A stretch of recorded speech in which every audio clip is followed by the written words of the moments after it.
जांच पड़ताल इंडिया से मैं फजीलत, आप सभी को मेरा नमस्कार। साथियों, आज मैं पहुंची हूं पवन तिवारी जी, जो कि जनकपुरी विधानसभा में रहते हैं और एक समाज सेवी हैं जो काफ़ी सालों से मैं देख रही हूं समाज के लिए काम करते आ रहे हैं। और जैसे कि आप सभी लोग जानते हैं कि 2025 में विधानसभा चुनाव होने वाला है। अब कल का दिन रह गया, उसके बाद 25 से स्टार्ट हो जाएगा, परसों से।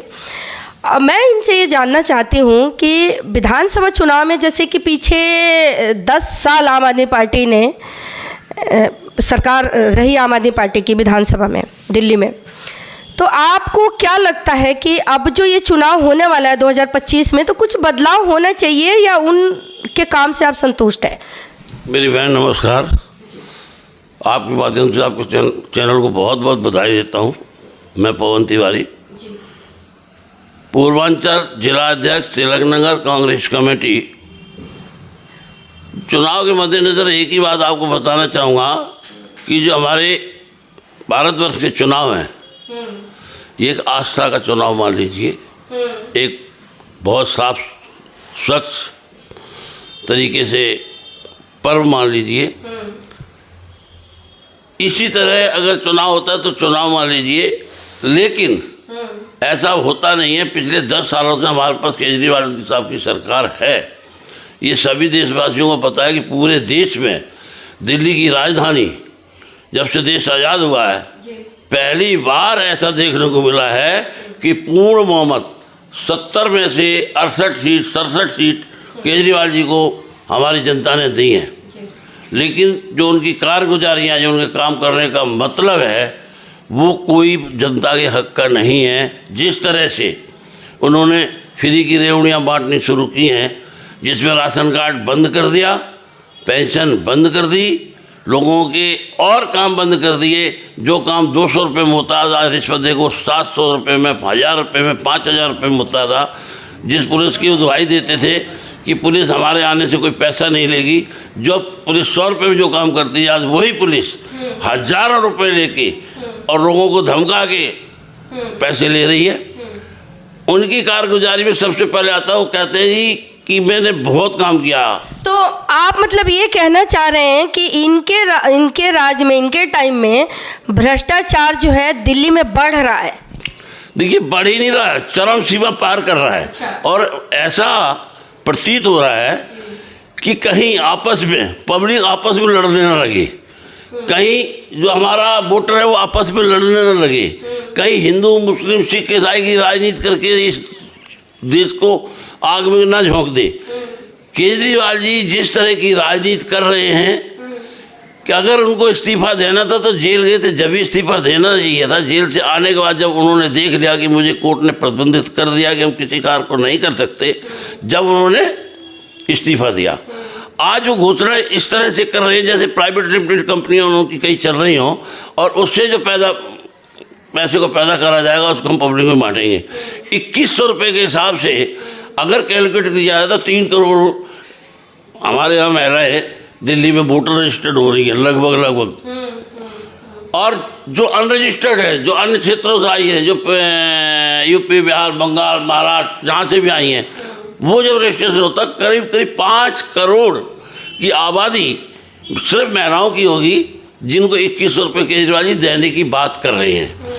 हम आपके चैनल के माध्यम से मैसेज देना चाहते हैं कि यदि 5 करोड़, 4 करोड़, 3 करोड़, 2 करोड़ और को 2100 रुपये केजरीवाल जी देंगे तो वो पैसा आएगा कहाँ से? मेन बात ही है। हमारे क्षेत्र के डेवलपमेंट कैसे होंगे, हमारे बच्चों की पढ़ाई कैसे होगी, हमारे बुजुर्गों के इलाज कैसे होंगे, हमारे यातायात के साधन अच्छे रहेंगे नहीं रहेंगे। दिल्ली खासकर पॉल्यूशन से जूझती रही है। इतनी पॉल्यूशन कांग्रेस सरकार रही है, उससे और सरकार नहीं, इतना पॉल्यूशन नहीं रहा जितना पॉल्यूशन आज इस सरकार में हो रहा है। उसके कारण कि दिल्ली सरकार के अफसर जाते हैं, जो इंडस्ट्री है उनसे पैसे लेके चले जाते हैं। एमसीडी भी जब तक इनके पास नहीं थी, एमसीडी ठीक चली। जब से एमसीडी इनके पास आई है तो गांव देहात, इवन सड़क पर खड़े हुए लोग जो छोटे छोटे उत्पाद अपने बेच रहे हैं, उनसे भी कलेक्शन करी जा रही है। ये तो सिर्फ और सिर्फ एक बहुत बड़ा स्कैंडल है कि ये देश में उग्रवाद फैलाना चाहते हैं।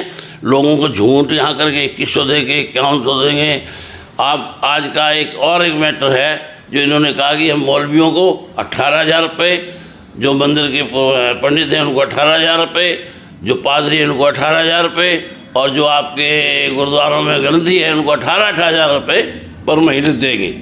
लेकिन इनके पास ना तो कोई मंदिरों की लिस्ट है, ना कोई इनके पास मस्जिदों की लिस्ट है, ना किसी गुरुद्वारे का रजिस्ट्रेशन इनके पास है।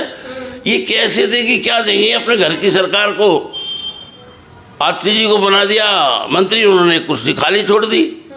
अरे ये वो दौर नहीं है जो राजा रामचंद्र जी के टाइम में था कि खड़ा रख दिया और राज कर रहे हैं। वो सतयुग था, आज वो सतयुग नहीं है। केजरीवाल साहब गिरेबान में झांक के देखें कि वो झूठ बोल रहे हैं और झूठ का अंत बुरा ही होगा।